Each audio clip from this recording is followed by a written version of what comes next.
नमस्कार, आप देख रहे हैं हमारा खास कार्यक्रम पहेली और मैं हूं आपके साथ श्वेता झा। देखिए, हमारा ये जो कार्यक्रम है, हम अपने कार्यक्रम की शुरुआत में जैसा कि आपको पता है कि एक पहेली पूछते हैं। तो आज की पहेली क्या है वो बता दें। तो वो कौन सी चीज है बताइए जो एक जगह से दूसरी जगह जाती है पर अपनी जगह से नहीं हिलती।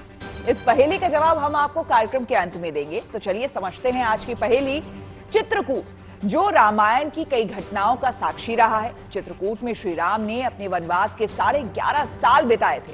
यहां आज भी उनके चरण चिन्ह बने हुए हैं, जिन्हें त्रेता युग का बताया जाता है। कहते हैं कि चित्रकूट की एक गुफा में जगह जगह राम, लक्ष्मण और सीता की निशानियां बिखरी हुई है।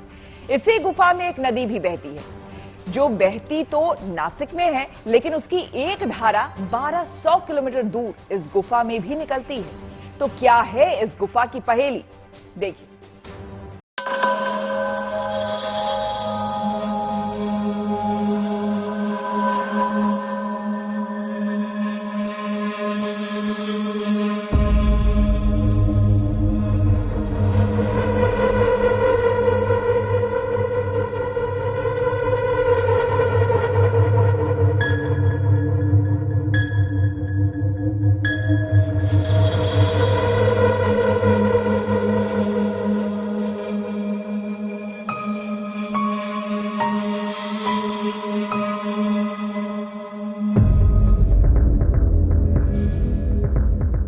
ये पहेली है आस्था और भक्ति की। ये पहेली है एक ऐसी गुफा की जिसे देवताओं ने बनाया था। ये पहेली है एक गुफा से निकलती नदी की।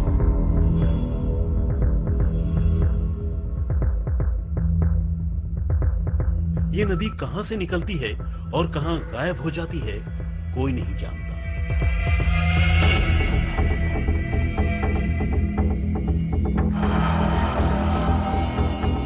ये पहेली है अयोध्या के राजकुमारों और माता जानकी के चरण चिन्ह, जो त्रेता युग से ही इस गुफा में स्पष्ट अंकित है।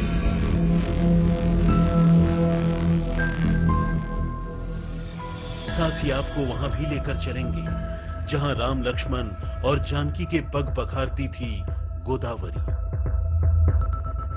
इसी गुफा में श्री राम ने अपने वनवास के आखिरी 11 साल बिताए थे।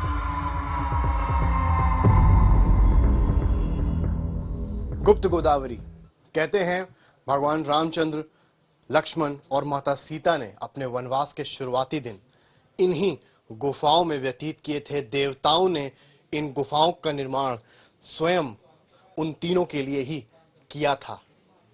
आज हम ऐसी पहेली को सुलझाने निकल रहे हैं जिसको देखकर आप हैरान हो जाएंगे। हम खोज करेंगे आज माता सीता और भगवान राम के पद चिन्हों की और उन चिन्हों की जो शायद इन गुफाओं में कहीं छिपे हैं। उनको खोजकर हम निकालेंगे और आपको दिखाएंगे कि आखिर चित्रकूट की ये पहेलियां कैसे सुलझ सकती हैं। तो चलिए हमारे साथ।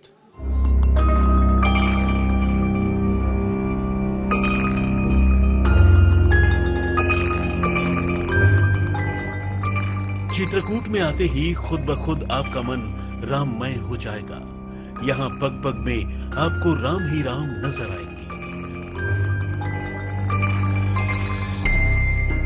साधु, संत और भक्त राम की धुन में रमे दिखाई देंगे।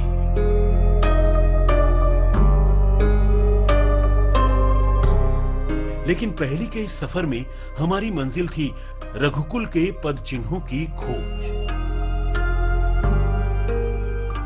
जिसको खोजने के लिए हमने चित्रकूट में डेरा डाला था। क्या वाकई भगवान के पद चिन्हों से हमारा साक्षात्कार होगा? इन्हीं गुत्थियों से उलझते हुए हम भी रामायण की गाथाओं को समेटने वाली गुफा में उतर चुके थे।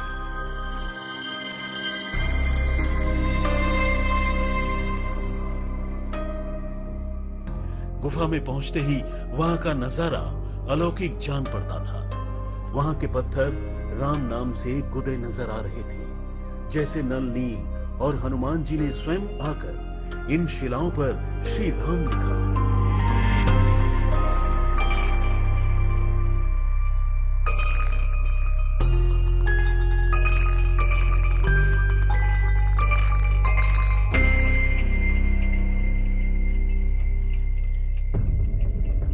लेकिन हमारी खोज तो श्री राम और जानकी के चरण चिन्ह खोजने की थी। हम जैसे जैसे गुफा में आगे बढ़ रहे थे, रामायण की स्मृतियां हमारे जहन में तैर रही थी। चलते चलते हम उस जगह पर जा पहुंचे जहां रघुवर अपना दरबार लगाया करते थे, साधु संतों से भेंट किया करते थे, अपने आचरण से मर्यादा की सीख दिया करते थे।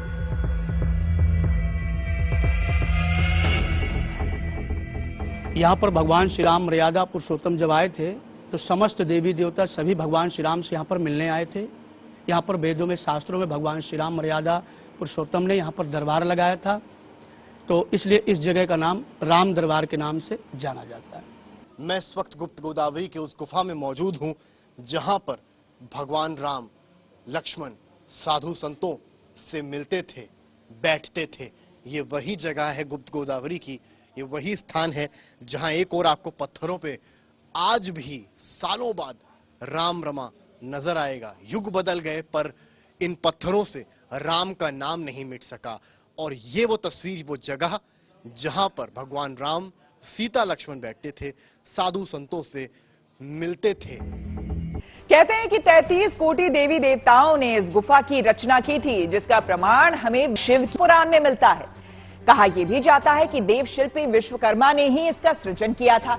यहाँ पर 2 गुफाएं हैं। एक गुफा में श्री राम का भव्य दरबार मिलता है, तो दूसरी गुफा में गोदावरी की गुप्त धाराएं बहती हैं।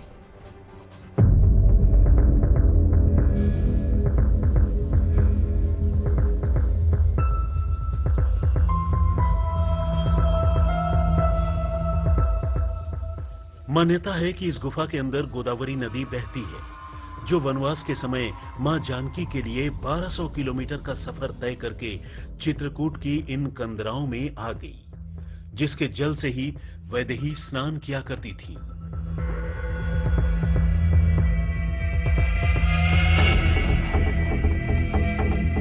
सीता कुंड वो स्थान जहां वनवास के दौरान माता सीता स्नान करती थी। और अब सीधी तस्वीर आप देखिए उस सीता कुंड की, उस जगह की, उस पावन भूमि की, जहां पर आप देखेंगे कि गुप्त गोदावरी का एक और पानी आएगा। और ये जो सामने आप देख रहे हैं श्री गंगा गुप्त गोदावरी सीता कुंड, और यहां पर देखेंगे आप जो पानी जिस गति से आ रहा है, यही वो स्थान है जहां पर माता सीता स्नान करती थी जब वनवास में थे राम, सीता और लक्ष्मण, इसी जगह, इसी गुप्त गोदावरी में। तो ऐसे जब हम आगे जा रहे हैं, हमें तमाम इस तरह के ऐसी चीजें देखने को मिल रही हैं जो शायद हमने पहले नहीं देखी थी।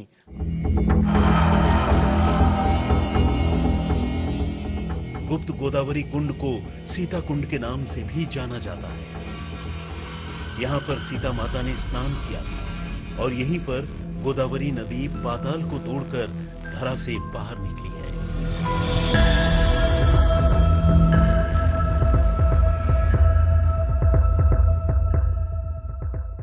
मान्यता है कि गोदावरी मां जानकी की सखी थी और जब श्री राम को वनवास हुआ और देवता इस गुफा के शिल्पकार बने, तब मां गोदावरी धरा के अंदर से चित्रकूट की इन गुफाओं में प्रकट हो गई।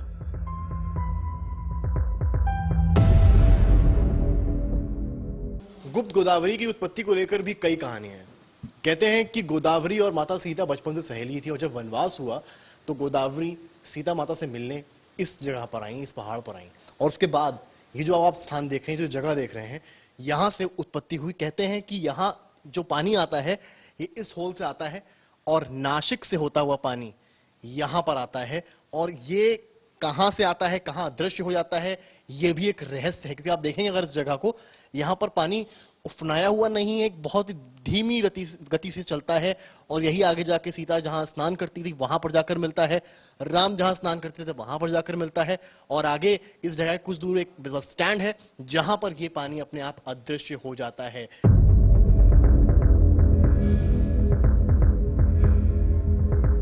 रामायण काल की इस गुफा को लेकर कई कहानियां मिलती हैं, जिसमें सबसे अनोखी कथा है एक राक्षस के शिला में बदल जाने की कथा।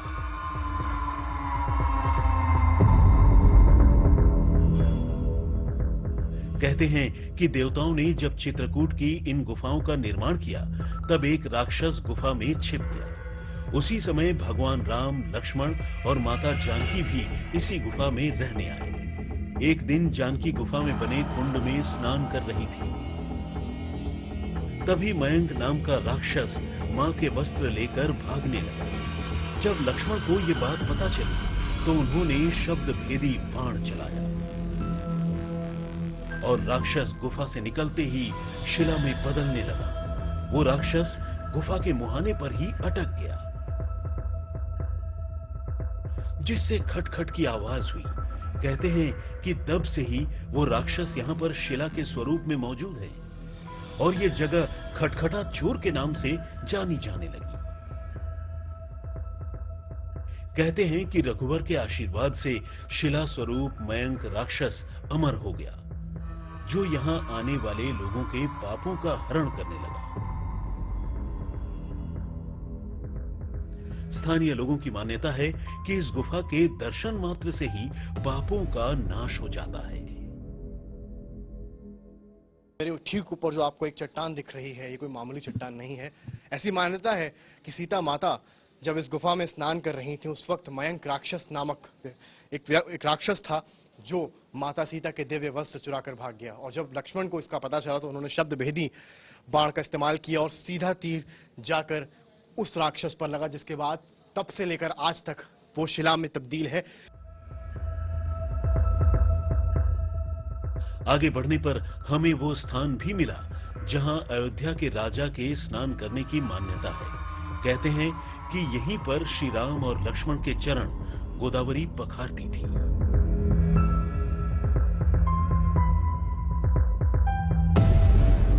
जिस गुफा से होता हुआ मैं इस वक्त आ रहा हूं, ये वही स्थान है, ये वही जल है जिससे सीता के अलावा जो राम लक्ष्मण थे वो यहाँ नहाते थे। सीता का जान अलग बना है सीता कुंड, वहां वो नहाती थी और ये वो स्थान है जहां पर राम और लक्ष्मण नहाते थे। मेरे घुटनों तक यहाँ पानी देख पाएंगे, पर उस वक्त इस पानी का लेवल काफी ऊपर था।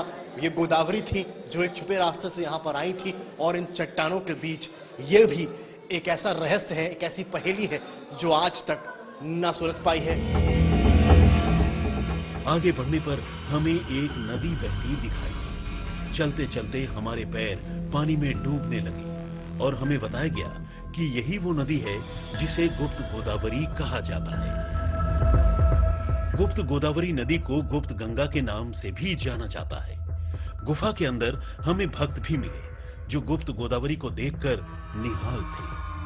श्री राम के जीवन से जुड़े दृश्यों को देखकर खुद को धन्य समझ रहे थे।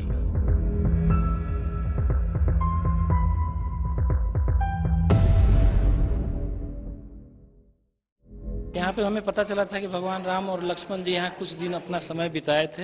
यहाँ पे राम और सीता जी या लक्ष्मण जी यहाँ पे रहते थे, यही सुना है। यहाँ का अद्भुत दृश्य है, देख करके लग रहा है कि प्रकृति कुदरत सब चीजें यहाँ पर उपलब्ध है। अनुभूति महसूस हो रहा है कि भगवान राम जहाँ रहे हम लोग भी आए हैं। जय श्री राम, जय श्री राम, जय श्री राम, जय श्री राम। हाँ, 11.5 वर्ष भगवान यहाँ निवास लिए। ये गोदावरी गंगा है। भगवान राम आने के पहले एक गुफा बन गई थी कि भगवान राम यहाँ रहेंगे, निवास करेंगे। जल आ गया था कि भगवान राम यहाँ रहेंगे, निवास करेंगे। भगवान की सब जगह है। यहाँ सीता जी राम जी भजन करते थे, उन्होंने स्नान किया। आगे से पानी का उद्गम है, बाहर जाकर के समाप्त हो गया। इसी का नाम हो गया गुप्त गोदावरी गंगा। चित्रकूट की गुफा में रामायण से जुड़ी कई निशानियां मिली, लेकिन अब बारी थी उस जगह जाने की जिसे जानकी कुंड के नाम से मान्यता मिली हुई है। कहते हैं कि यहीं पर माता सीता स्नान किया करती थी और यहां आज भी बने हैं जानकी के चरण चिन्ह। कहते ये भी हैं कि यहां आज भी जानकी का हवन कुंड और साधना स्थल मौजूद है।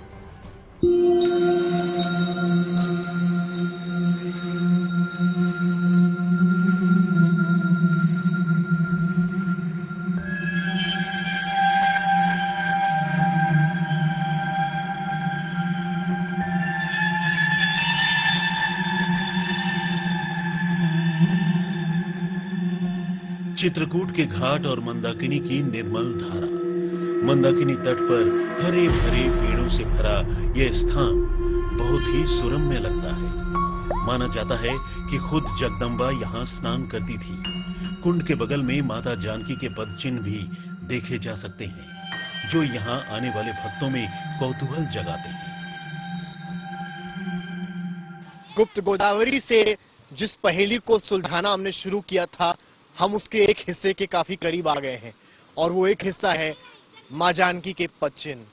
मेरी मौजूदगी इस वक्त जहां है, आपको ठीक बगल में अगर आप देखें तो आप पहले देखेंगे एक वाटरफॉल की तरह आपको यहाँ पर दिखेगा। पानी है, मंदाकिनी नदी का ही पानी यहाँ तक आता है और वही आपको यहाँ पर नजर आएगा। कहते हैं कि ये वो स्थान है जहाँ पर माता सीता स्नान भी करती थी, और ये जगह आज भी वैसी ही बनी हुई है। ये आप जहां जहां आपको जो है यहाँ पर दिखेगा, ये जिस तरह का आकार दिया गया है, यही वो एरिया है, यही वो जगह है जहां पर मां सीता के पद चिन्ह आपको नजर आएंगे, क्योंकि यहाँ पर भी उन्होंने निवास किया। और ये पूरा स्थान एक बना दिया गया है जहां पर आपको माता सीता के पद चिन्ह नजर आते हैं।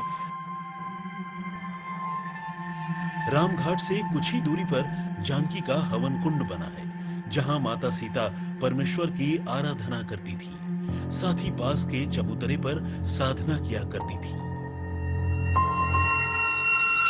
और ये एक हिस्से में गोला आकार, यानी कि इसके बीच में का जो हिस्सा है, यहाँ पर माता सीता के चरण हैं, और ये एक दूसरा हिस्सा, इसके भी बीच में माता सीता के चरण हैं।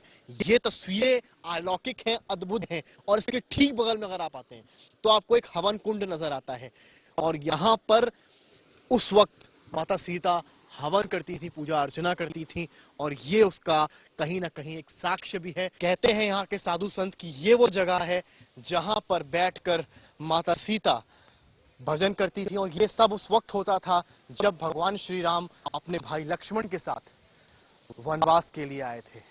वहाँ चरण चिन्ह बने हैं उनके। ये पत्थर जो समय भी आई थी तो ये पत्थर पूरा बिल्कुल मुलायम हो गया था, तो उनकी जगह जगह चरण चिन्ह बने हैं।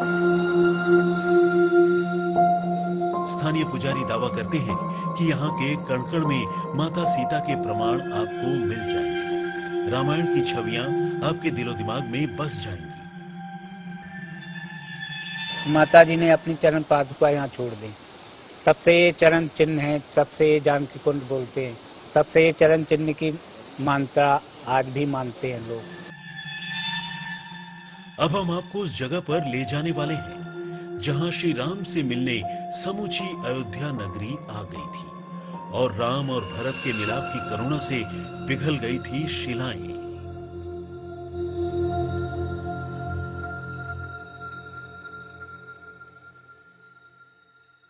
अब हम आपको लेकर चलेंगे कामदगिरी पर्वत। कहते हैं कि यही वो स्थान है जहां रघुवर के कोमल कदमों से धरा भी पिघल गई थी, जहां राम, लक्ष्मण, भरत, शत्रुघ्न समेत माता सीता और माता कौशल्या के कदमों की छाप चट्टान पर अंकित हो गई थी। क्या वाकई इतने साल बाद भी रघुनंदन के वो कदम आज सुरक्षित होंगे?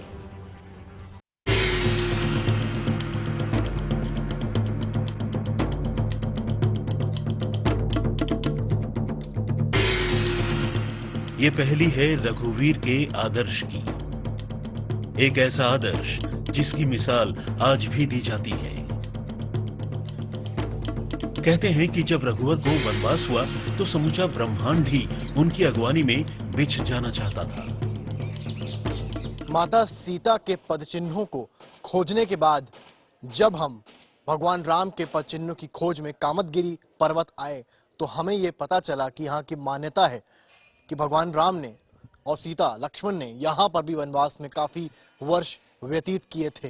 विनय पत्रिका में दिया है कि अब चित्त चेत चित्रकूट ही चलू, वन बिलोक रघुबर बिहार थल, भूम बिलोक राम पद अंकित। प्रभु पद अंकित यवन विषेखी, तो साक्षात ये परमात्मा के ही चिन्ह बताए जाते हैं। युग का परिवर्तन है, सृष्टि का प्रलय नहीं। ये भगवान के मिलन की जगह है, भरत मिलाप के नाम से जाना जाता है। हमारी अधीरता का अंत अब होने वाला था। जिस पहेली को सुलझाने हम निकले थे, उसका सामना अब हमसे होने ही वाला था। हम कामदगिरी पर्वत पर पहुंच चुके थे, जहां मिलती है रामायण की मार्मिक घटना, जिसकी गवाही चट्टानों पर अंकित कदमों के निशान दे रहे थे। जगह जगह होते हुए हम आखिर उस जगह पर पहुंच गए थे जहां हमें मर्यादा पुरुषोत्तम के पद चिन्ह साफ दिखाई पड़ रहे थे और साक्षात दर्शन आप करें भगवान श्री राम के पद चिन्हों के, और आप देख सकते हैं यहां पर, क्योंकि ये वो जगह है जहां पर भगवान राम और उनके भाई भरत का मिलाप भी हुआ था चित्रकूट में। यहां पर दोनों के ही चरण आपको साफ साक्षात नजर आएंगे। करीब से अगर देखेंगे यहां पर सदियां बीत गई, युग बदल गए, पर आज भी भगवान के पद चिन्ह यहां पर मौजूद हैं। श्री राम के पद चिन्ह यहां पर मौजूद हैं। अब भरत जी जब मनाने आए हैं तो वो मिले हैं, उनके मिलन से पृथ्वी पिघली। ऐसा कहते हैं मनीषी विद्वान की जब भगवान राम मिले, गीता में कहते हैं भगवान की जड़ में हूँ चेतन में हूँ, देख द्रवही सुन कुलिस फसाना, अब परिजन प्रेम न जाए बखाना। गीता में कहते हैं भगवान की जड़ में हूँ चेतन में हूँ। जब चेतन स्वरूप परमात्मा भरत जी के स्नेह में अपने को भूल गए तो उस समय ये पृथ्वी जड़ता को छोड़ दी, उनके पद चिन्हांकित हो गए। वाकई अगर ये श्री राम के कदमों की छाप है तो आज की सबसे बड़ी पहेली होगी, आखिर अनादिकाल से ये पद सुरक्षित कैसे हैं? कहते हैं कि पासी में कदमों की जो छाप आपको दिख रही है वो भी रघुकुल के ही चरण है। जब माता भी अपने सपूत को वापस अयोध्या ले जाने के लिए आई थी तो अश्रुओं की धारा से शिलाओं पर पैरों के निशान अंकित हो गए। सीता कौशल्या मिलाप चरण चिन्ह आपको साक्षात यहां पर नजर आएंगे। अलौकिक तस्वीरें जो आप हमारे नेटवर्क पर देख रहे हैं ये बताने के लिए काफी हैं कि कितना अद्भुत और अलौकिक है चित्रकूट, और इसको और प्रासंगिक बनाता है यहां पर तमाम जो मिलाप हुआ परिवार का, कहीं ना कहीं राम से भरत, फिर उसके बाद कौशल्या से सीता, और उसके बाद लक्ष्मण अपने छोटे भाई शत्रुघ्न से मिले, उनके पद चिन्ह भी यहां पर पाए जाते हैं। और यहां पर आप पद चिन्ह देखेंगे लक्ष्मण के और सामने शत्रुघ्न के, और आप देखेंगे ये आकार जो है पद चिन्ह का वो मैं आपको दिखाऊंगा।